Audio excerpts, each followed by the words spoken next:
1 Samuel 27, nous allons relire tout le chapitre 27 et les 8 premiers versets du chapitre 28.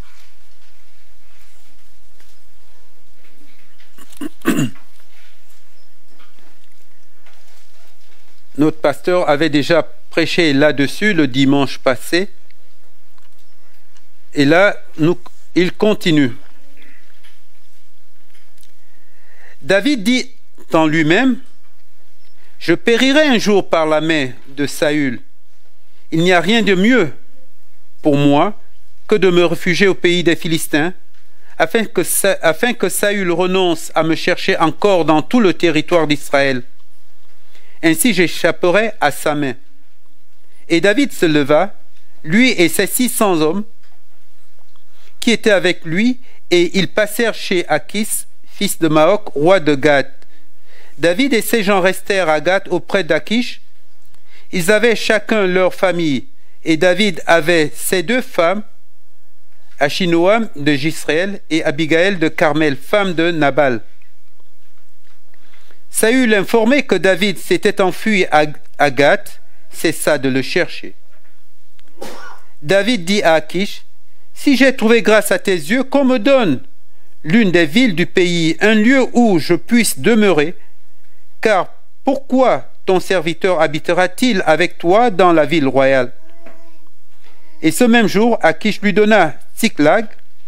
C'est pourquoi Tsiklag a appartenu au roi de Juda jusqu'à ce jour.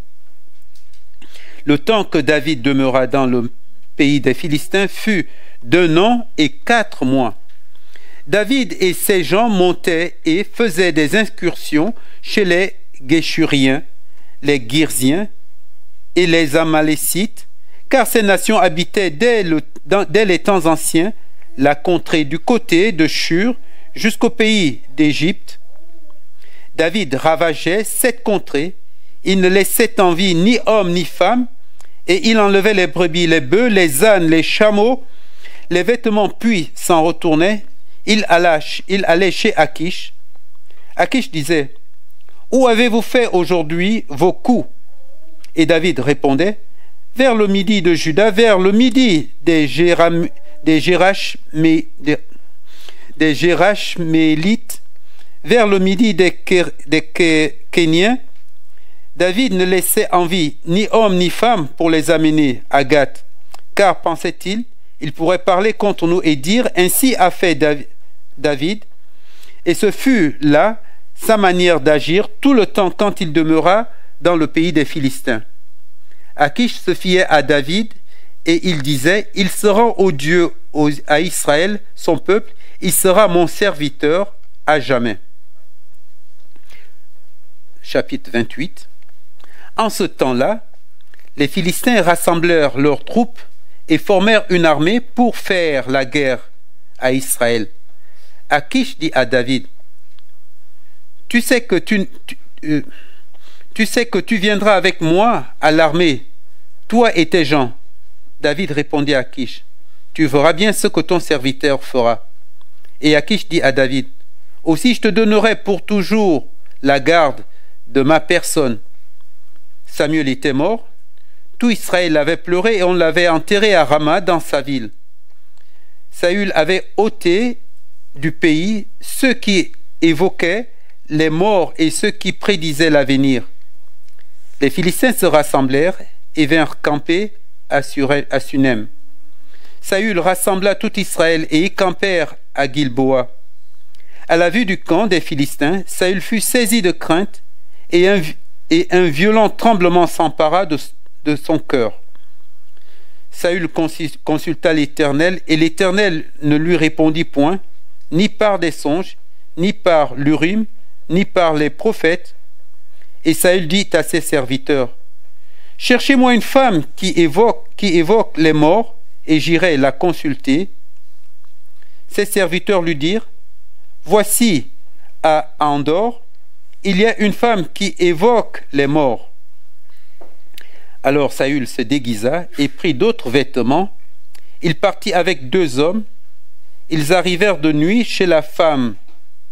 Saül lui dit, prédis-moi l'avenir en évoquant un mort et fais-moi monter celui que je dirai.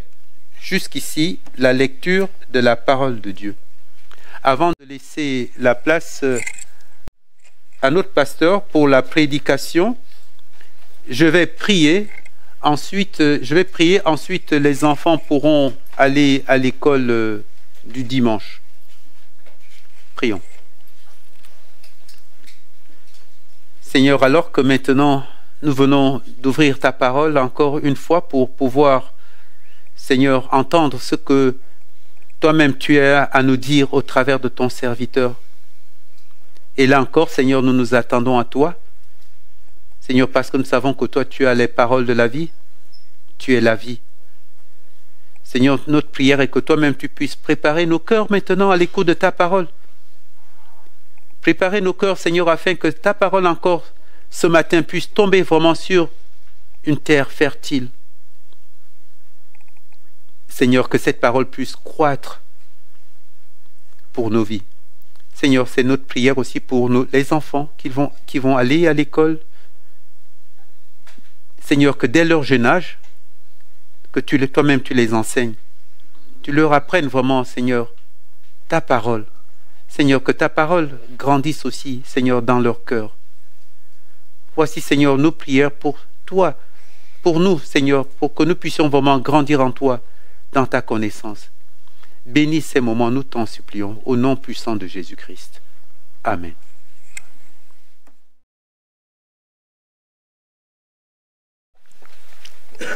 Bonjour à tous. Je vous invite à garder votre Bible ouverte dans Samuel 27. On va parcourir ça une nouvelle fois ensemble. Mais avant tout, savez-vous que Dieu aime ses enfants? Savez-vous que Dieu aime ses enfants? Là, vous allez peut-être me répondre, Valentin, les enfants sont partis à l'école du dimanche. Je pense qu'on peut avoir quelque chose d'un peu plus nourrissant ce matin. Mais le savez-vous vraiment? Savez-vous que Dieu aime ses enfants indépendamment de quoi que ce soit qu'ils fassent ou de quoi que ce soit qu'ils disent?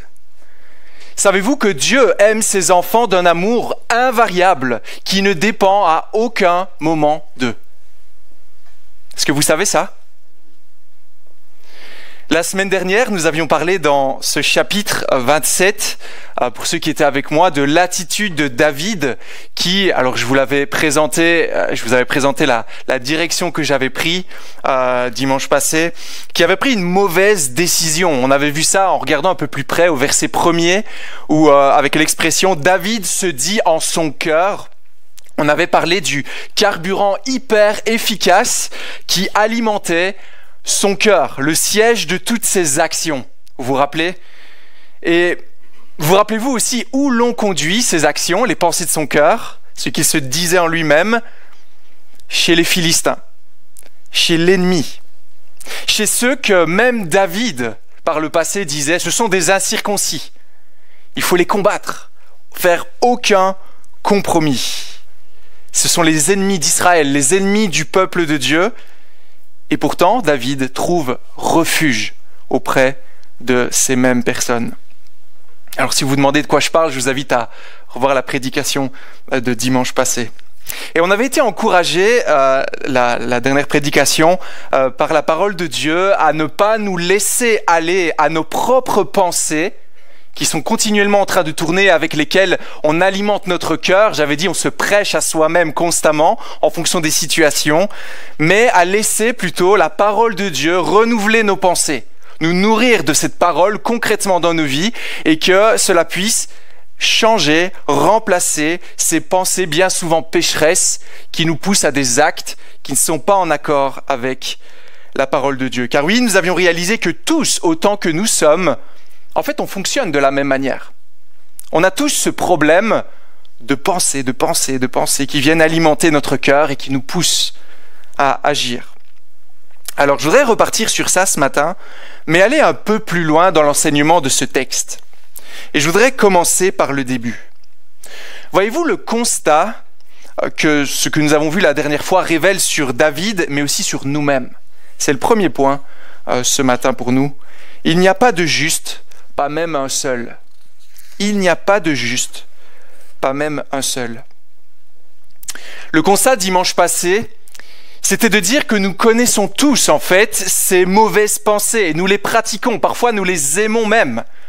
On voit une situation et on aime, moi je dis ruminer, être centré sur nous-mêmes, s'imaginer des choses et au final en être persuadé. Et c'est un réel défi que nous avons tous. Mais il y a un danger qui demeure quand on réfléchit comme ça. On a tous ces pensées, on a tous ce principe de fonctionnement. Parfois on a tendance du coup à parler du péché d'une manière un peu défaitiste. Je donne un autre exemple. Vous savez qu'on est tous orgueilleux. L'être humain est orgueilleux. On est tous orgueilleux. Mais c'est quoi le problème quand on parle comme ça? C'est que du coup, l'orgueil, ça devient un petit peu comme voilà, une attitude qu'on a et donc, par rapport à laquelle on ne peut rien faire. Vous voyez ce que je veux dire? Oh, on est tous orgueilleux. Alors, donc on ne peut jamais essayer de changer quoi que ce soit. Mais il me semble qu'il est bon parfois de s'arrêter très concrètement sur un événement, comme on le voit dans notre texte, et de méditer sur ce qu'il signifie. Pourquoi, à votre avis? Car ça nous permettra de voir, par la grâce de Dieu, un peu plus sur la grâce de notre Dieu, de progresser dans la compréhension de notre cœur tortueux et de son amour envers nous, de son amour envers ses enfants. Mais si on dit simplement, bon, on est tous pécheurs, voilà, Dieu nous aime. On va jamais très loin, en fait, dans la compréhension de l'amour de Dieu. Mais si on s'arrête, qu'on réfléchit, waouh, c'est grave à ce point-là, et qu'on regarde à Dieu, ça va nous révéler de nouvelles choses sur son amour. Qu'a fait David? Au verset 1er. David se dit en son cœur, « Je serai un jour supprimé par Saül. Je n'ai rien de mieux à faire que de me réfugier au pays des Philistins afin que Saül renonce à me chercher. » Alors oui, on le sait maintenant, ceux qui étaient avec moi dimanche passé, on l'a vu en long et en large, David a mal réfléchi.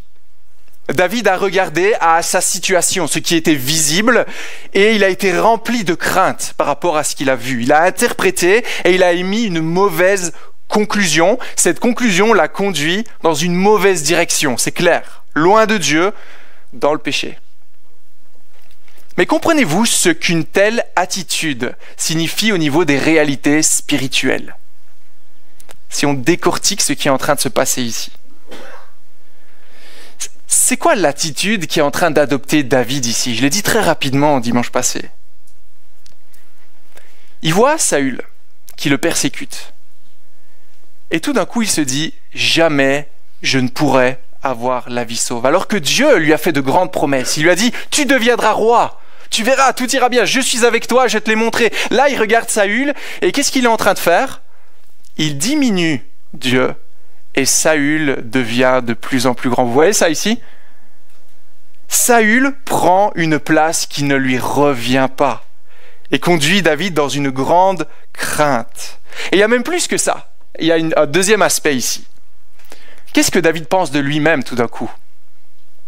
Il pense qu'en lui-même pourrait se trouver une solution. Donc il se regarde au-dedans de lui-même et du coup il voit dans un certain sens ses capacités. Et ses capacités semblent être meilleures que celles de Dieu, parce qu'à aucun moment dans ce chapitre, il ne tourne les regards vers Dieu. Vous voyez ça? David a une vision complètement tordue, qui le pousse à éjecter Dieu de l'équation. Agir par lui-même. La crainte des hommes, c'est ça qui l'importe. Qui sont les personnes qui agissent comme cela dans notre monde? On pourrait dire des incroyants, n'est-ce pas? Simplement. Il a eu le caractère du monde, où il donne plus d'importance aux situations qu'à Dieu. La crainte des hommes plutôt que la crainte de Dieu. On se débat de toutes les manières possibles. Pourquoi? Pour pouvoir s'en sortir, pour pouvoir se sauver soi-même. C'est ce qui se passe ici avec David. Maintenant, pourquoi reparler de tout cela? Pourquoi nous arrêter encore sur ce péché de David? Parce qu'il y a une émotion, il y a un état d'âme qui se trouve dans ce texte et je voudrais que vous puissiez la saisir ce matin. Un état d'âme important car il sera utile pour grandir dans la connaissance de l'amour inconditionnel de Dieu. Oui, Dieu nous aime, on le sait, mais savez-vous à quel point il aime ses enfants? Quand on regarde à cette histoire sans aller trop rapidement à la solution, qu'est-ce que cette histoire doit produire en nous? Qu'est-ce que ce chapitre 27 produit en vous? Qui est David? N'est-ce pas le représentant de Dieu parmi son peuple pour le conduire? N'est-il pas l'homme selon le cœur de Dieu, choisi par Dieu lui-même, qui a reçu une onction particulière pour une mission particulière? Un homme avec qui Dieu est particulièrement proche, à l'œuvre dans sa vie. N'est-il pas même, si on va plus loin, le type, la représentation de celui qui sera le sauveur de l'humanité, Jésus-Christ, qu'on appelle le nouveau David, n'est-ce pas? Le nouveau David. Bien souvent, quand on regarde à sa relation avec Dieu, à ses écrits, quand on regarde à tout ce qu'il a écrit, David, on a tous une grande estime pour lui, n'est-ce pas? Qui ne s'est jamais dit « Ah, si seulement j'avais une foi comme David, si seulement j'aimais Dieu, comme dans ces psaumes extraordinaires, ah, quelle relation il a avec son Dieu. » Mais quand vous regardez à ce texte, et ceux qui étaient avec moi, on avait même parlé du contexte immédiat des chapitres précédents, et la chute ici qui est impressionnante, quelle est l'émotion, l'état d'âme qui doit inévitablement apparaître? David devrait vous décevoir ce matin. David devrait vous décevoir. Est-ce que vous êtes déçus de lire cela ce matin? Est-ce que vous vous dites, mais pourquoi tu fais ça? Alors que Dieu a marché avec toi continuellement. Pourquoi tu pars dans... Moi j'avais donné l'illustration que c'est comme si je disais je pars dans le monde pour prendre un peu de vacances. Ah, ça fait du bien. Mais David, enfin, pourquoi? Savez-vous pourquoi nous devons être déçus par David? Car il n'est pas à la hauteur de sa réputation, n'est-ce pas? Il n'est pas à la hauteur de sa réputation. Mais pourquoi est-ce le cas?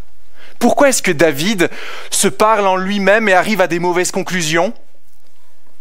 Parce que David n'est qu'un homme. David n'est qu'un homme. Un homme pécheur. Un homme qui a des hauts et des bas, exactement comme vous et moi. Qui a des moments dans sa vie, comme on le voit ici particulièrement, et à nouveau au verset 1er, c'est vraiment clair, des moments où il doute, où il réfléchit par lui-même, où il se trompe, où il s'égare loin du royaume. Et cela même en ayant vu Dieu agir d'une manière particulièrement incroyable à son égard. Même en ayant été béni par Dieu d'une manière particulière, il doute. Et il se dit, mais jamais je vais y arriver. Il faut que je prenne les choses en main. Pourquoi est-ce le cas? Parce qu'il n'y a pas de juste, pas même un seul. Voici quelle est la condition de l'être humain. Mais parlons un peu de nous. Encore dimanche passé, plusieurs d'entre vous, à la fin de la prédication, sont venus me voir et je me joins à vous et m'ont dit « Ah, c'est vraiment un sujet intéressant parce que c'est vrai qu'on est tous concernés par cela. » Ah, c'est vraiment un défi avec les pensées qui nous poussent à agir, à se faire une idée sur d'autres et à nous éloigner au final des valeurs du royaume de Dieu, d'aimer son prochain, etc., etc. Mais alors, quand on regarde à ce que cela signifie dans le domaine spirituel, qu'est-ce que vous pensez? Quelle émotion devrait vous animer? Quel état d'âme devriez-vous avoir par rapport à vous si cette réalité est la réalité de votre cœur? Que sommes-nous? Ne sommes-nous pas chrétiens? Qu'est-ce que ça veut dire?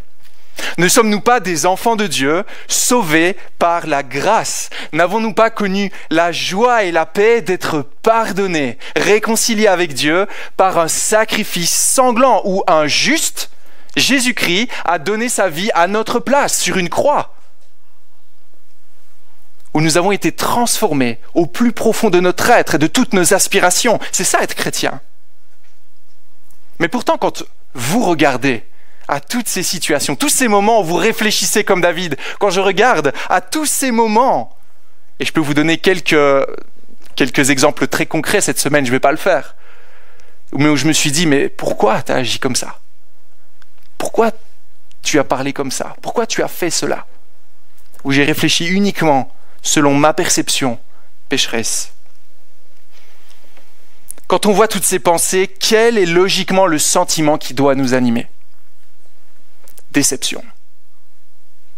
Déception. Êtes-vous déçu parfois de vous-même? Êtes-vous déçu en regardant à votre propre vie, en regardant à tout ce que le Seigneur a fait pour vous, à la manière dont il s'est révélé à vous, la manière où il vous a conduit, de voir votre attitude et de vous dire, mais pourquoi est-ce que je fais cela? Sous-entendu, qui me libérera de ce corps de mort? Une fois de plus, on est tombé dans le panneau. Ça, c'est ce qu'on dit. Une fois de plus, nous avons choisi de nous séparer de Dieu, exactement comme le monde, de vivre notre vie, de retirer Dieu de l'équation. Une fois de plus, nous l'avons éjecté du trône de nos vies et nous avons dit, bon, maintenant c'est moi qui commande, tu vas m'écouter. C'est moi le maître de ma vie, je reprends le contrôle. C'est moi qui juge. C'est moi la solution. Avez-vous déjà été déçu de vous-même? Sachez que ça devrait être le cas. Pourquoi? Parce qu'il n'y a pas de juste, pas même un seul. Il n'y a pas de juste, pas même un seul. Mais si c'est le cas, savez-vous ce qui se trouve à votre portée? Et là, on pourrait dire, je fais peut-être une petite parenthèse. Si vous êtes triste à cause de ces paroles de trop, de cette médisance, de ce jugement, de ces actes païens que vous avez peut-être fait durant cette semaine, qui ont alimenté votre cœur, qui vous ont poussé dans une direction complètement opposée à celle du royaume de Dieu. Si vous réalisez cela, savez-vous que c'est une bénédiction? Ah bon, je ne savais pas que trahir celui qui m'a aimé était une bénédiction?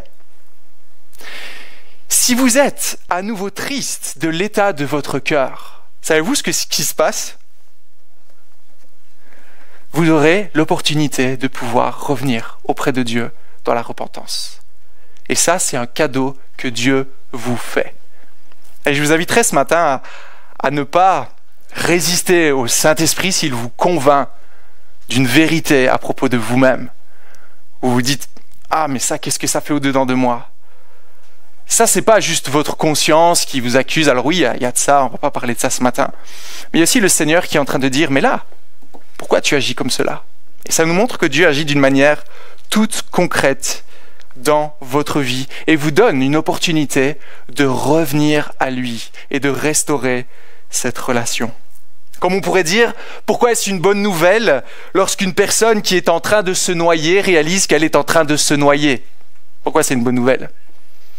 Parce que c'est le seul moment où elle va dire « À l'aide, j'ai besoin d'aide ».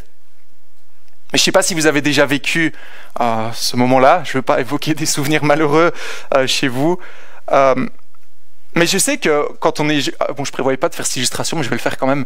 Quand un jour, je faisais du snorkeling en Australie, pas mal, hein, j'ai été surpris par des vagues qui me poussaient. Je suis un très mauvais nageur. Elle me poussait, et moi je voulais juste observer ce qu'il y avait dans l'eau, etc. J'avais vu sur Internet que c'était un bel endroit pour le faire. J'étais seul. Et là, en fait, à un moment donné, je me rendais compte que j'arrivais plus à retourner sur la rive. Et les vagues me poussaient encore. Et vous savez ce qui se passait? Je voulais y arriver par moi-même. Je nageais de plus en plus, j'étais fatigué, j'étais sur un pied sur un rocher à moitié escarpé pour pouvoir m'en sortir. Je m'en suis sorti, hein. C'est pour ça que je suis là devant vous ce matin. Mais vous voyez, il y a toute cette période où en fait on s'est éloigné là où on ne devait pas aller, ou peut-être qu'on a été pris au piège, je ne sais pas. Et il y a tout ce moment où on essaye par nous-mêmes de se débattre. Et jusqu'au moment où on réalise qu'on est en train de s'épuiser, de se fatiguer. Et il y a tout un combat en nous-mêmes où on ne veut pas abandonner. Mais quand on réalise que plus on se débat, plus on s'enfonce, qu'est-ce qui va se produire? À l'aide! J'ai besoin d'aide! Et là, qu'est-ce qui se passe quand vous criez? C'est qu'à ce moment-là que quelqu'un peut vous tendre la main pour vous sortir de là. Mais autrement, on peut se noyer sans même l'avoir vu. Vous comprenez ce que je veux dire? Quand on réalise qu'on est arrivé à cause d'une mauvaise voie en eau profonde, qu'on n'arrive plus à s'en sortir, qu'on réalise cela, il faut vraiment saisir cette opportunité de crier à Dieu. Viens, sauve-moi, j'ai besoin de toi, je me suis perdu une nouvelle fois. Ce sera le seul moment où vous pourrez revenir auprès de lui. Et Dieu crée cela au-dedans de vous. Si vous êtes chrétien et que Dieu vous a brisé suffisamment pour que vous preniez conscience de votre péché, que va-t-il se profiler devant vous? Une opportunité de repentance. Revenir au Père dans la repentance et la foi que par le sang de Christ, vous êtes lavés. Et vous allez pouvoir expérimenter à nouveau la grâce extraordinaire de son amour envers vous. Sa paix incomparable qui se trouve dans son pardon. Et donc par là, vous expérimenterez sa patience. Encore une fois, tu me pardonnes. Encore une fois, tu es pour moi. Un moment qui ne se passe pas uniquement lors de la conversion, mais tout au long de la vie, jusque dans la gloire. Et là, il faut peut-être lire le psaume 32 pour cela, mais je ne veux pas trop m'égarer. Tant que je me suis tu, mes os se consumaient. Mais lorsque j'ai confessé mon péché, il y avait de la joie. Et vous allez me dire, oui, mais ce n'est pas la première fois que je tombe dans ce péché. Dieu va en avoir marre de moi. Il ne voudra plus me voir. Ce n'est pas la première fois que je trahis Dieu. À chaque fois, c'est le même problème. C'est la même chose pour David. Vous rappelez-vous que ce passage chez Akish, ce n'est pas le premier. On l'a déjà vu, vous vous rappelez? Je l'ai dit la dernière fois, chapitre 21. Exactement de la même manière. Lorsque David est mis sous pression par Saül, il part et il va se réfugier chez les Philistins. Chez Akish, où il se fit premièrement passer pour un fou. Vous vous rappelez peut-être de cette histoire. Et là, à nouveau, mis sous pression par Saül, il part chez les Philistins. Est-ce que Dieu a rejeté David? Pourquoi? Pourquoi ne l'a-t-il pas rejeté? Parce qu'il est son enfant et que sa grâce pour ses enfants surabonde là où le péché abonde. Est-ce que vous croyez cela? Que la grâce de Dieu surabonde et que vous pouvez continuellement revenir à lui et qu'il vous attend toujours les bras ouverts. Le fils prodigue, tant d'histoires qu'on aurait pu ajouter. Ça, c'est ce que j'appellerais le paradoxe de la vie chrétienne. C'est toujours partagé entre tristesse et joie. Tristesse et joie. Je m'explique.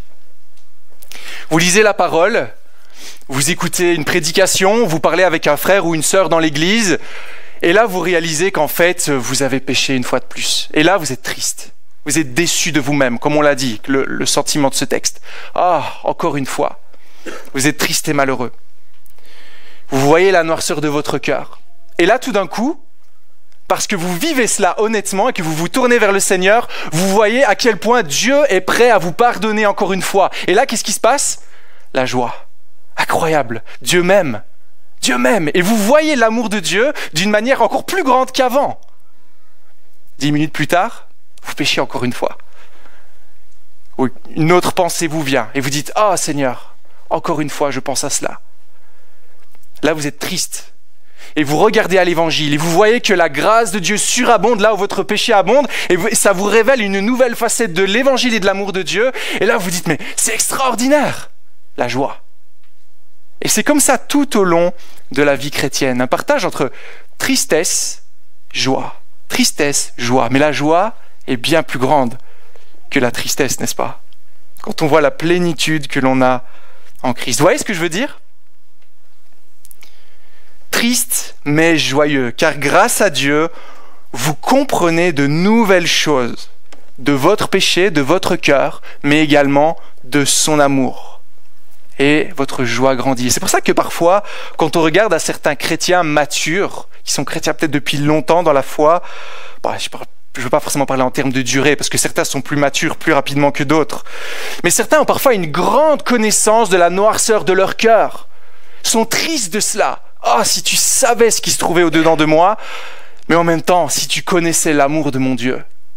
Et on voit une grande connaissance de l'amour de Dieu, mais une grande connaissance d'eux-mêmes. Avez-vous déjà expérimenté ce que je vous dis ici? La déception, mais la joie qui se trouve en Christ. Voulez-vous savoir quelle est la grandeur de l'amour de Dieu? Regardez à la gravité de votre péché, honnêtement. Pas comme vous-même, vous le voyez, pas comme une chute, une erreur, ça arrive, le combat de tous les hommes, enfin je peux en citer plein d'expressions évangéliques qu'on donne pour un peu noyer le poisson. Mais regardez à votre péché de la manière dont Dieu le voit, comme un péché immonde qui n'a rien à faire en présence de Dieu, mais mérite sa juste et sainte colère sur vous. Et quand on réalise ça, si nous sommes ses enfants, nous voyons apparaître un pardon et un amour juste extraordinaire, pour lesquels on se dit mais je mérite pas ça, je mérite pas ça. Et ça nous pousse à l'aimer. Je pense que vous avez compris l'idée. Si David fait un acte décevant, immonde aux yeux de Dieu, mais pourtant Dieu lui garde sa fidélité et son amour. Il ne le rejette pas, comme il l'a fait avec Saül par le passé. Et c'est vers ça que nous conduit notre texte. Voyez-vous ce qui arrive quand on réalise qu'on est misérable et qu'on n'y arrive pas? Voyez-vous ce qui se passe quand on est déçu de nous-mêmes? En fait, ça nous motive à regarder ailleurs. Je l'ai dit avec l'illustration de l'homme qui se noie. Quand on voit l'histoire de David ici au chapitre 27, vers qui David pointe-t-il dans son erreur, alors qu'il regarde à lui-même?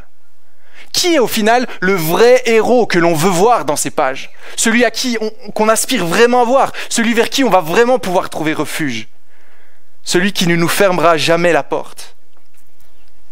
Est-ce qu'on ne voit pas un besoin de Jésus dans ces passages?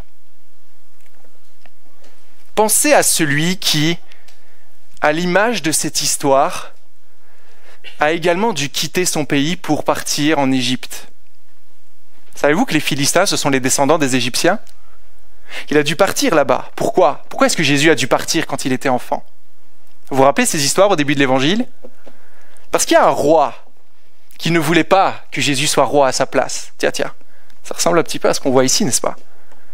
Et du coup, qu'est-ce qu'il voulait faire? Il voulait tuer. Et d'ailleurs, il a tué tous les enfants en dessous de 2 ans. Mais un ange a révélé cela à Joseph et ils sont partis en Égypte. David avait peur. Le roi, à l'époque, ne voulait pas qu'un autre roi prenne sa place. Il est parti en Égypte, côté philistin, les descendants.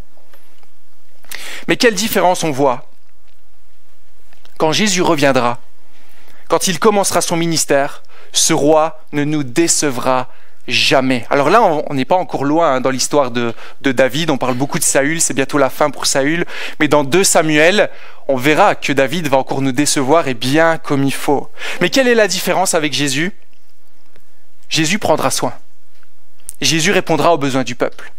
Jésus sera obéissant à son Père jusqu'à la mort de la croix. Et donc lui seul est qualifié pour nous sauver. Et c'est vers lui que nos regards doivent se tourner. C'est vers lui que tout pécheur doit trouver le pardon. Si vous êtes déçu de vous-même, ne cherchez pas une solution au-dedans de vous. Ça, David l'a fait, ça ne marche pas. Regardez à Christ. Très simple, n'est-ce pas, comme message? Mais pourtant tellement difficile à appliquer. Peut-être ce matin vous doutez de cela. Peut-être ce matin, vous doutez de la bonté de Dieu à votre égard. Oui, je vois ce que tu dis, c'est vrai que Dieu dit dans sa parole qu'il nous aime, mais honnêtement, moi, je ne me sens pas digne du tout de m'approcher de Dieu. Alors continuons. Continuons. Si vous avez été attentif à notre texte, qu'est-ce qu'on doit constater dans ce que j'ai dit là? Oui, David a péché, oui, il prend la mauvaise décision, oui, il nous déçoit, mais David ne semble pas se rendre compte du problème. Vous voyez ça ici? Et en ça également, on va pouvoir approfondir l'amour de Dieu pour ses enfants, c'est le 2e point. Dieu prend soin de ses enfants, malgré tout et malgré eux. Rapidement, regardez à David au verset 7. David resta dans le pays des Philistins durant 1 an et 4 mois. Et je ne vais pas revenir dans tous les détails du texte, on l'a vu la dernière fois, mais en fait David, il est bien là. David, pour lui, je pense que si on lui posait la question à ce stade, il aurait dit « Quelle bonne décision ! Ah, là, pour une fois dans ma vie, j'ai fait ce qu'il fallait.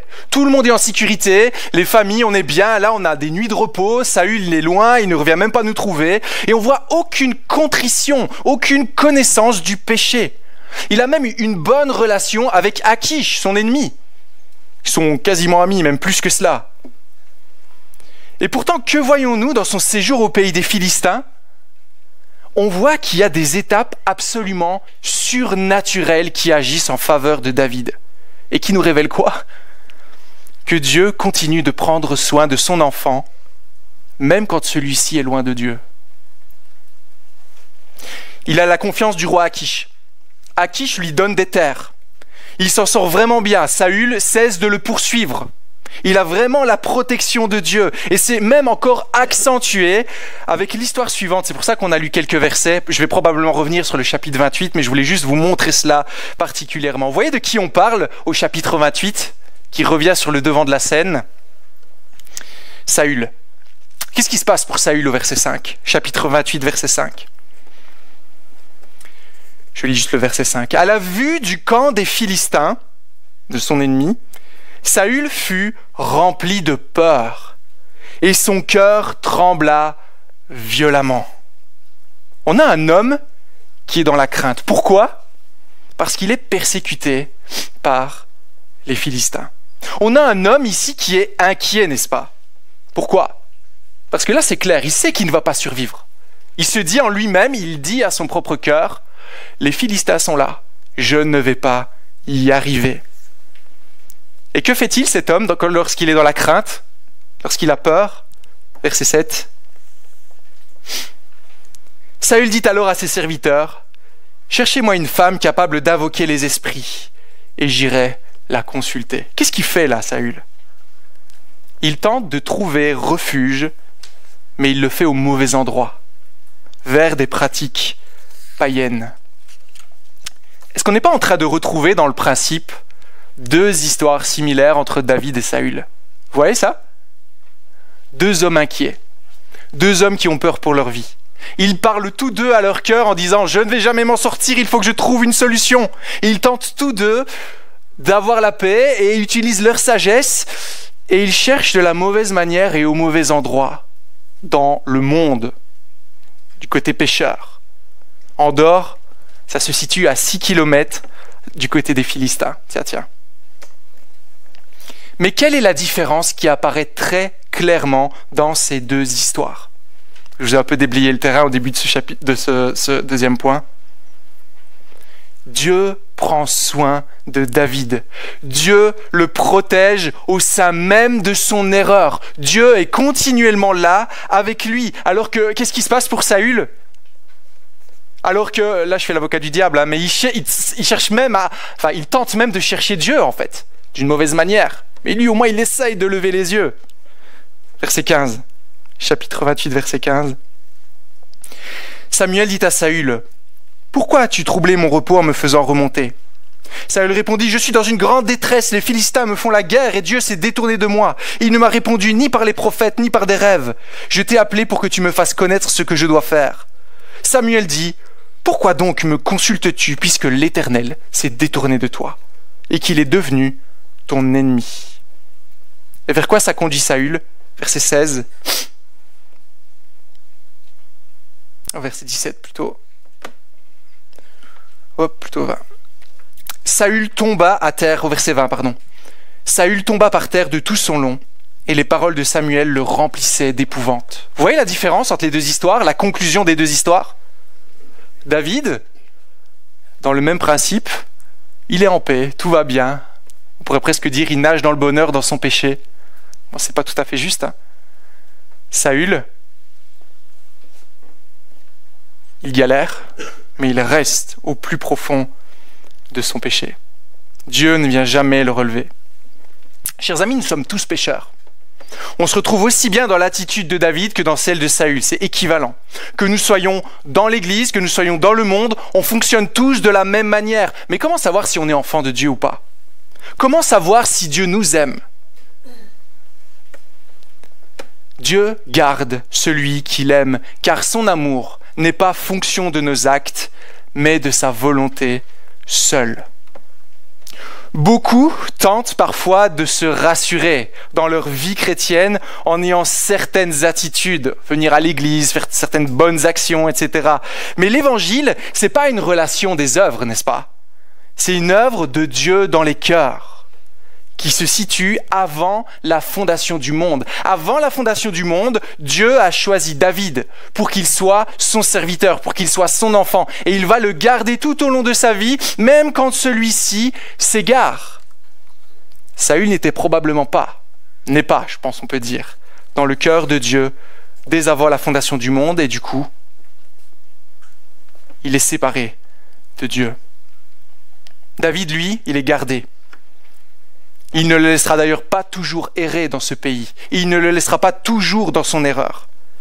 Et ça, c'est un peu plus loin, mais finalement, il va pouvoir revenir en Israël et la promesse faite à son égard va s'accomplir. Dieu garde même son enfant qui prend une mauvaise décision, une mauvaise direction. Et il fait concourir, même ici, son séjour chez les Philistins pour son bien. Vous voyez ça? Il ne permettra pas qu'il se perde ou qu'il s'enfonce sans agir, sans le sortir de là. Mais il garde son enfant. Comment est-ce qu'il fait ça? Comment est-ce que Dieu fait cela? Deux manières. Et je vais présenter cela avec le psaume 23. L'Éternel est mon berger, je ne manquerai de rien. Il me fait prendre du repos dans des pâturages bien verts. Il me dirige près des eaux paisibles. Il me donne des forces.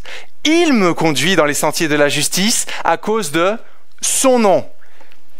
Même quand je marche dans la sombre vallée de la mort. Qu'est-ce que c'est ça? Qu'est-ce que c'est ça? Tu es avec moi. Ta conduite, ton appui, voilà ce qui me réconforte. Comment est-ce que Dieu dirige ses enfants? Par son action personnelle et par sa parole. Alors j'ai assisté sur la sombre vallée de la mort. Pourquoi est-ce que les brebis du bon berger se trouvent dans la sombre vallée de la mort? Comment est-ce qu'elle est arrivée là? Vous pensez que c'est Dieu qui les a poussées là? Chers amis, est-ce qu'on n'a pas une brebis qui s'est perdue ici? Et pourtant, voyez-vous ce qui se passe? Dieu est là.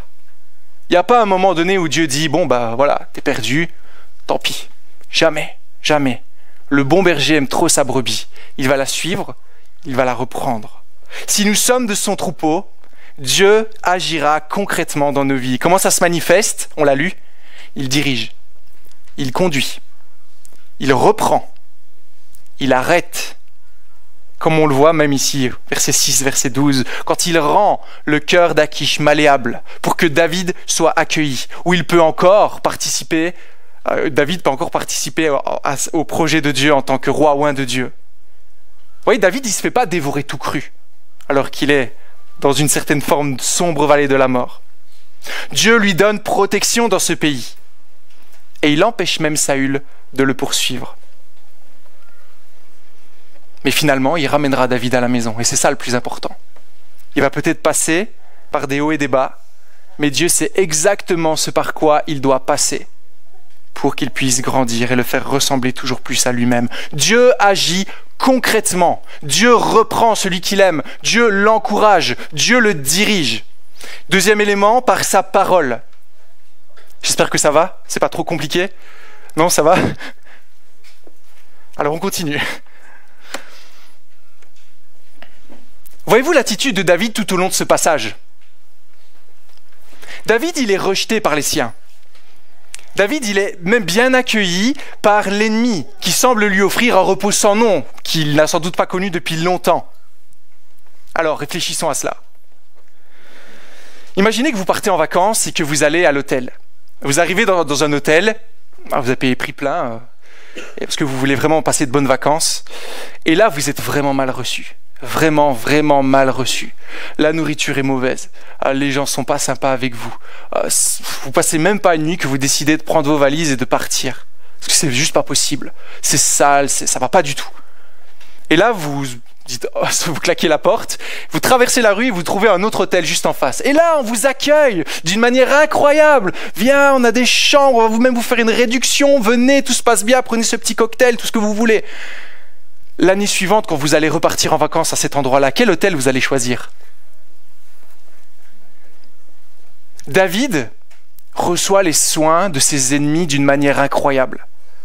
Mais quand on regarde à son peuple, Israël, on voit toute une armée qui ne cherche qu'à le détruire. Un roi qui ne cherche qu'à détruire David. Mais pourtant, voyez-vous son attitude à David? Jamais il ne va renier son peuple. Jamais il ne va combattre contre lui. Et on le verra un petit peu plus loin.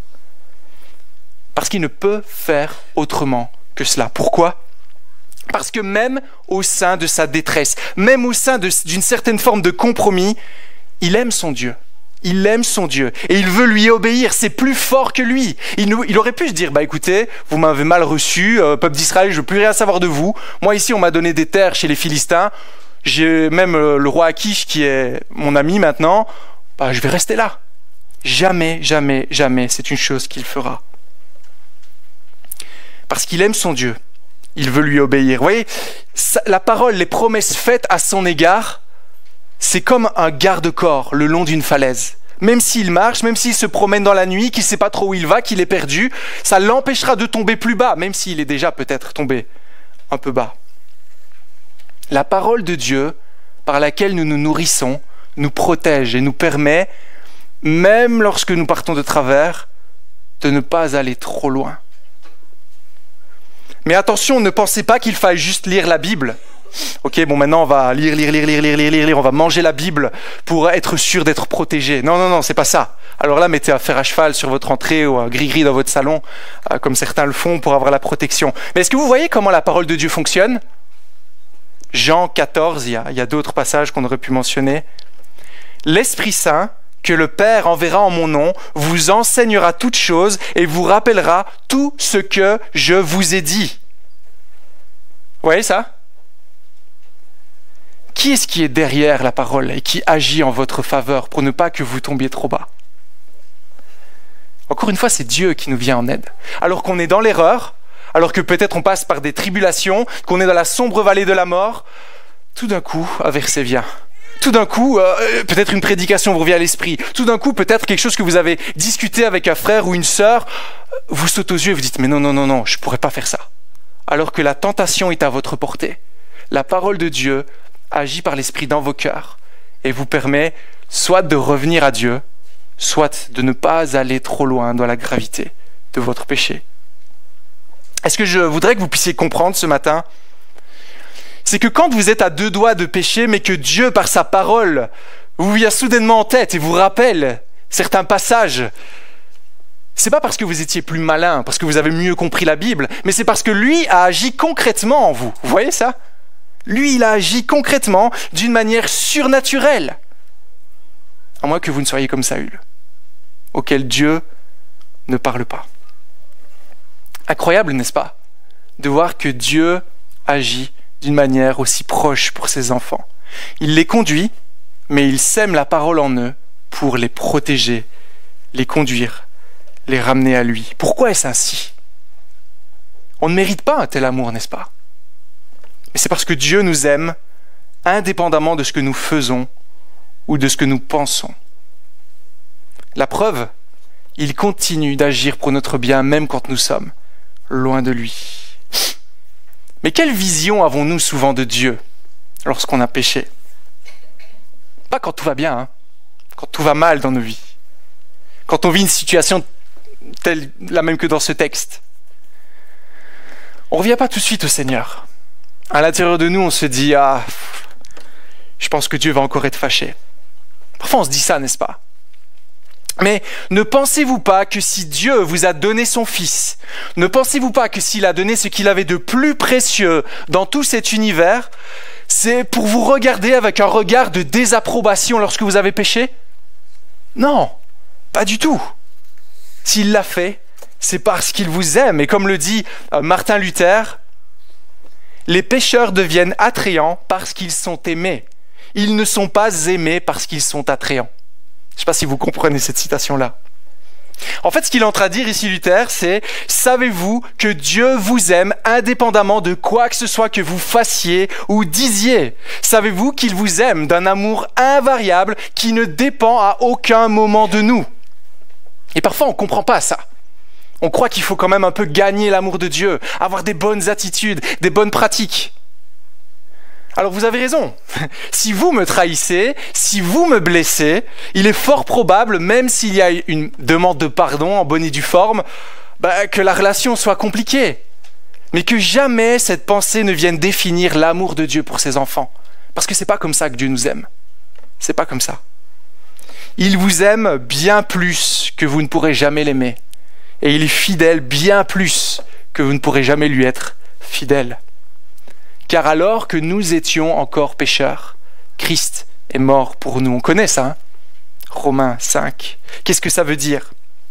Ça veut dire qu'il n'y a rien d'aimable en nous. Il n'y avait rien d'aimable. Et il n'y a toujours rien d'aimable aujourd'hui quand on voit le péché de nos cœurs. Quand je regarde à ma vie, bien souvent, je me dis, mais comment il peut m'aimer? Et pourtant, sa parole me dit qu'il ne cesse de m'aimer. Pas parce que moi je fais quoi que ce soit, mais parce que lui m'a aimé avant la fondation du monde. Comment est-ce qu'il me le montre? Il agit pour mon bien. Il me conduit. Alors que je suis loin de lui, il me reprend. Lorsque je pars, que ce soit par mes pensées et par mes actes, eh bien il est là. Qu'est-ce que c'est que cela? Pourquoi tu penses comme cela? Comment est-ce que je sais ça? Parce qu'il me révèle mes échecs. Parce qu'il me montre concrètement quand je me suis égaré. Il me montre concrètement les moments où il a pris soin de moi. Il a corrigé. Il n'a jamais laissé tomber. Il m'a ramené auprès de lui. Connaissez-vous ce Dieu-là? Connaissez-vous ce Dieu-là? Un Dieu qui corrige par amour. Un Dieu qui fait concourir même nos échecs, les mauvaises décisions que nous prenons pour notre sanctification. C'est étrange de dire ça. Dieu utilise même le mal que nous commettons dans son plan souverain pour nous rapprocher de lui. Waouh! Pouvez-vous regarder en arrière dans vos vies et voir concrètement, alors je ne parle pas ici d'une émotion ressentie lors de la louange ou lors de la lecture de votre verset préféré, mais pouvez-vous voir concrètement Dieu agir dans vos vies? Est-ce que vous pouvez dire à un moment donné dans vos vies, là j'étais loin et là Dieu a agi. Là je me trompais et là Dieu m'a repris. Là je m'égarais et il a pris soin de moi particulièrement, comme un père prend soin de ses enfants. Est-ce que vous pouvez voir cela dans vos vies concrètement? Vous voyez ce qui se passe? Notre vie chrétienne, ça ne se limite pas à un livre. Ça ne se limite pas à un livre. Notre vie chrétienne, elle est vivante, elle est vraie. Certains disent elle est expérientielle. On doit pouvoir vivre, on doit pouvoir le ressentir. On doit pouvoir voir la main de Dieu agissant dans notre vie. Ce n'est pas de la théorie, c'est du concret. Dieu était là, Dieu a agi, Dieu m'a amené dans cette situation. Et si vous doutez de ce que je dis là, vous avez peut-être peur de ce que je dis là, sachez que c'est le plan de Dieu, même depuis l'Ancien Testament. On a étudié Exode ensemble. C'était quoi le but de Dieu pour l'Exode? Parmi son peuple. Il voulait vivre parmi son peuple. Pourquoi? Pour avoir une relation avec lui. Être proche de lui, le conduire, l'amener, être leur Dieu. Son plan n'a pas changé. Son plan est même beaucoup plus abouti aujourd'hui en Christ. Et j'arrive tout doucement à la fin de ce passage. Mais si votre réflexion ce matin, c'est de vous dire « Ah, qu'est-ce que c'est encourageant! Dieu prend soin de moi, même lorsque je suis complètement dans l'erreur. Ah si c'est le cas, autant se laisser vivre alors. Dieu prend soin de moi. Dieu prend soin de moi. » Si c'est ce que vous dites, sachez que vous n'êtes pas chrétien. Et là, je me base sur Romains chapitre 6, verset 1er. Parce que oui, parfois le chrétien s'égare. Mais Dieu est continuellement à l'œuvre dans sa vie pour le ramener. Et ce ne sera jamais une occasion pour nous de choisir le péché plutôt que Dieu. Et je vais être clair avec ça. Dieu garde ses enfants. Mais si volontairement vous voulez vous partir loin de Dieu, si volontairement on lève le poing contre lui, alors il y a peut-être quelque chose qu'on n'a pas compris. Et voyez-vous l'effet que ça doit produire en nous en voyant tout ce projet de Dieu pour nos vies? En fait, à l'inverse, ça doit nous donner toujours plus envie de le découvrir, toujours plus envie de le voir à l'œuvre dans nos vies, d'avoir soif d'une telle relation. Mais si ce Dieu-là est si personnel, s'il veut m'accompagner à chaque instant de ma vie, s'il veut me diriger concrètement par sa parole et par son action, moi je veux plus de ça. Moi je veux que ce soit vrai pour moi. Et si ce n'est pas le cas, bien, je vous invite à prier que le Seigneur se révèle. Ne soyez jamais satisfaits de ce que vous connaissez de Dieu, mais que nous puissions même tous ensemble en Église chercher à approfondir toujours plus son amour, toujours plus qui est Dieu, et voir les bons soins qu'il a envers nous. Dieu veut agir concrètement dans vos vies. Mais si vous êtes le maître de vos vies, si c'est vous qui dirigez, il aura beaucoup de mal à le faire. Alors que nous puissions être attentifs à sa voix, à sa parole, à son action, et revenir à lui dans la repentance si nécessaire. Nous devons prier Nous devons lutter avec lui jusqu'à ce que son esprit dise à notre esprit que nous sommes enfants de Dieu. Ça, c'est concret. Ça, c'est pas quelque chose qui est en l'air. Et je vais m'arrêter là ce matin parce que je pense que j'ai déjà été assez long. Que le Seigneur ajoute ce qui manque à sa parole. Amen.